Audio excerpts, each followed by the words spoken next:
নমস্কার, চিত্তদার দোকান থেকে বুবাইদা। ডিমের gravy, batter fry, fish role, চা, পোলাও, চিকেন কষা, এইগুলো নিয়েই আমাদের পথ চলা। এইটাই চিত্তবাবুর হাত ধরে আমরা শিখে এসেছি এবং এইটা নিয়েই আমরা চলি। এরকম কি দাম রেখেছো জিনিসের? চিকেন স্টু উইথ ব্রেড 110 টাকা, শুধু চিকেন স্টু নিলে 100 টাকা। এটা আছে ডিমের ডেভিল, হাঁসের ডিমের ডেভিল, মটন কিমা দিয়ে, যার দাম 50 টাকা। এটা ভেজিটেবিল চপ, যার দাম 20 টাকা। এটা ফিশ চপ, যার দাম 20 টাকা। এটা একটা নর্মাল ফিশ ফ্রাই, যার দাম 80 টাকা। এটা ফিশ রোল অথেন্টিক, ওয়েস্ট বেঙ্গলে খুব কম দোকানেই এটা প্রচলন আছে।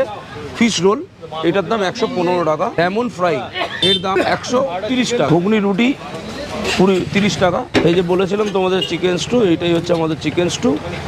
চিত্তদার দোকান থেকে চিকেন স্টু চেনাবার মতো আমার বয়স এখনো হয়নি, সবাই জানেন, সারা ওয়েস্ট বেঙ্গল জানেন। চিত্তবাবুকে যারা ভালোবাসেন, দোকানটাকে ভালোবাসেন, তারা জানেন। বসন্তী পোলাও, এটা চিকেন কষা, এর একটা কম্বো হয় এরকম 2 পিস দিয়ে, 2 পিস চিকেন দিয়ে 100 টাকা।